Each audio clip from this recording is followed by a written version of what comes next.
Hello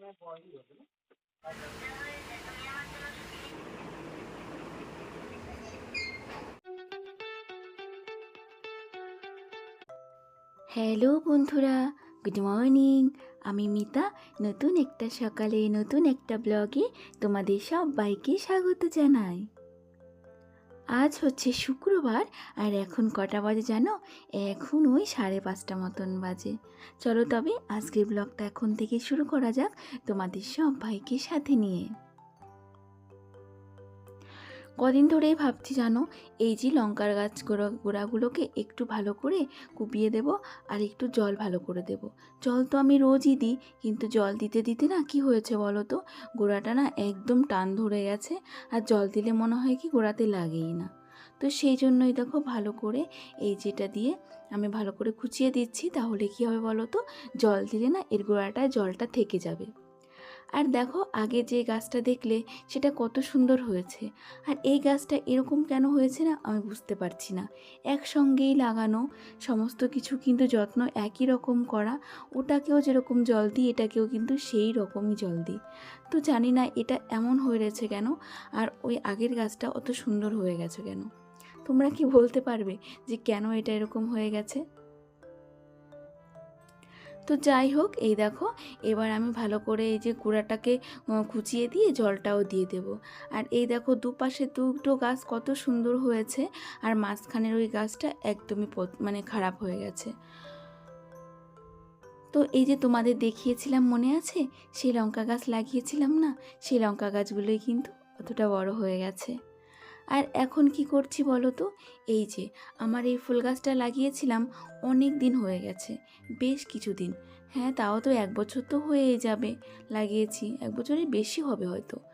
তো দেখো এই গাছটা এখন কি সুন্দর হয়ে উঠছে, কিন্তু কি বলো তো, এর যে মানে পাত্রটায় আমি লাগিয়েছিলাম সেটা না একটু নষ্ট হয়ে গেছে।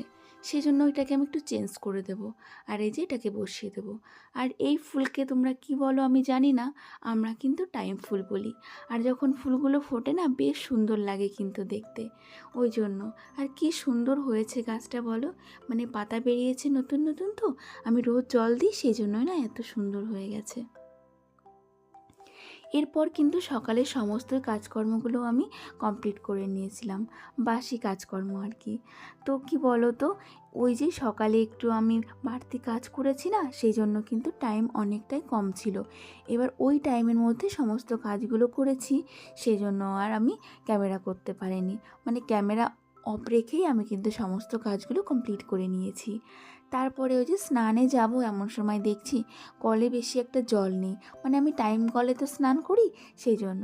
তো তারপরে ধামাটা কলে পেতে দিয়েছি, এবার ধামাটা ওদিকে ভরতে থাক, আর এইদিকে আমি দেখো এই কাজকর্মগুলো করে নিচ্ছি। মানে কালকের কিছু ওই জামাকাপড় ছিল, সেগুলো আর কালকে আর ভাঁজ করা হয়নি, তো ওরকমই ছিল। তো আমি ভাবলাম তাহলে এখন যখন টাইম আছে, তো তাহলে এগুলোকে ভাঁজ করে নেওয়া যাক, ভাঁজ করে সুন্দর করে এগুলোকে রেখে দেওয়া যাক। আর কি বলো তো, এত গরম পড়ছে না, এই গরমে তো কাজ করাই যায় না জানো। ওই জন্য চেষ্টা করি সকালের দিকটা না সমস্ত কাজগুলোকে কমপ্লিট করে রাখার।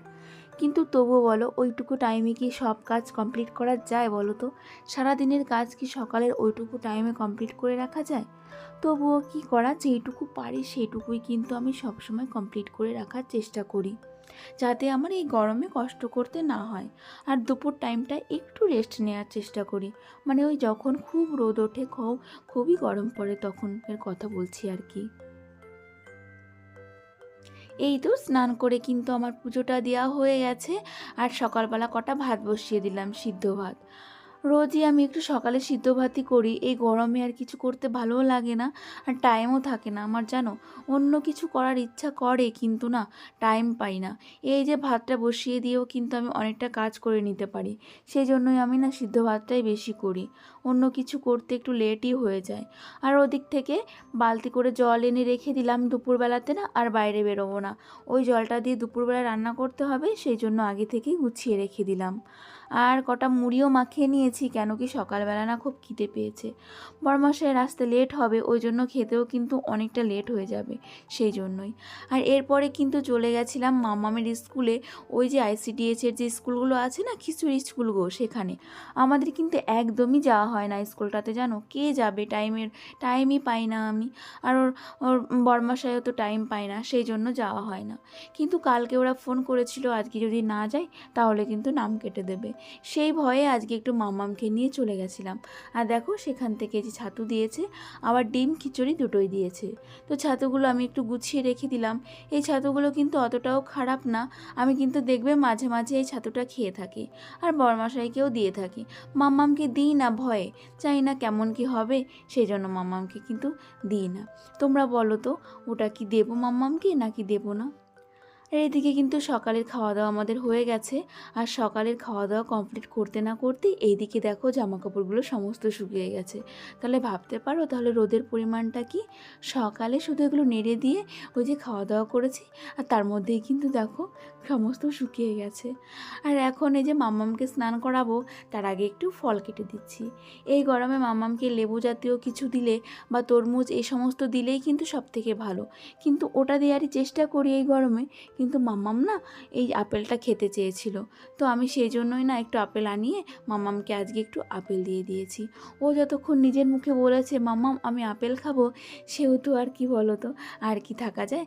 তাই এই যে আপেলটা এনে মাম্মামকে একটু সুন্দর করে কেটে দিলাম। আর মাম্মাম যেটা খাবে সেটা কিন্তু আমি খোসাটা কিন্তু ছাড়িয়েই মাম্মামকে দেবো। আর মাম্মাম যেটা খাবে খাবে, আর বাকিটা আমরা খেয়ে নেব।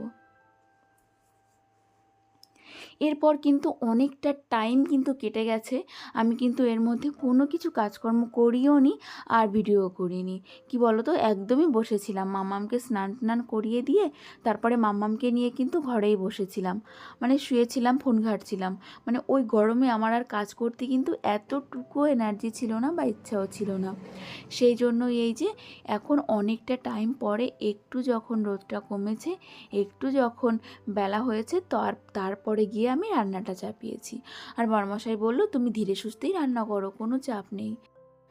কি রান্না করব ভাবতে ভাবতে তারপরে দেখলাম ফ্রিজে না একটা বাঁধাকপি রয়েছে, আর কটা মাছের মাথাও ছিল 2-3টে মতন। তো ভাবলাম সেটা দিয়ে একটা ঘন্ট করে নেওয়া যাক। আর এই গরমের দিনে দেখবে বাঁধাকপির ঘন্টটা কিন্তু অতটাও ভালো লাগে না, যদিও বড়মশাই নিয়ে এসেছে, সেই জন্য একটু বাঁধাকপির ঘন্ট করে নিলাম আর একটু কাঁচা কুমড়ো ভাজা করে নিলাম। দুটো রেসিপি কিন্তু অনেকটাই ভালো লেগেছিল। ভেবেছিলাম একটু আমের টক করব, কিন্তু না ওই যে টাইমের অভাবে আর করে উঠতে পারলাম না, এমনিতেই লেট করে রান্না দিয়েছিলাম, আর সেহেতু আর ওটা আর করলাম না, এই দুটো দিয়েই খেয়ে নিলাম। এরপরে বিকাল টাইমটা কিন্তু মাম্মামকে নিয়ে একটু ঘুরতে বেরিয়েছিলাম। তারপরে ঘুরে এসে এখন কিন্তু সন্ধ্যা লেগে গেছে, সন্ধ্যাটা কিন্তু আমি লাগিয়েও দিয়েছি। তারপরে এই যে বিকালের পরে মাম্মামকে যে টিফিনটা আমি খাইয়ে দিই, সেটাই কিন্তু মাম্মামকে এখন খাইয়ে দিচ্ছি। আর আজকে মাম্মামকে একটু দুধ আর ওই যে পিডিয়াশিওরটাই দিয়েছি, তো সেটাই মাম্মামি যে খেয়ে নিচ্ছে আর আমি মাম্মামকে খাইয়ে দিচ্ছি। ও কিন্তু ভালো করেই খাচ্ছে দেখছি আজকে, মাঝে মাঝে কিন্তু একটু খুবই দুষ্টুমি করে, তো তারপর আবার মাঝে মাঝে না ভালো করে খেয়েও নেয়, ওর মুড আর কি, জানি না কেন এরকম করে। আর দেখো মাম্মামকে আজকে কিন্তু চুলটা মানে কেটে দিয়েছি, টাক করে দিয়েছি কিন্তু মাম্মামকে, এই গরমে আর পারছিলাম না, সেই জন্যই আজকে টাকটা মাম্মামকে কিন্তু করেই দিলাম। ওই দিক থেকে মাম্মামকে খাইয়ে দাইয়ে তারপরে এই যে আমার কাজগুলো আবার শুরু করে দিয়েছি। এই গরমে কিছুই করতে ভালো লাগে না, কিন্তু যেইটুকু না করলে হয় না সেটুকু তো করতেই হবে বলো, তাই সেটাই করে নিচ্ছি।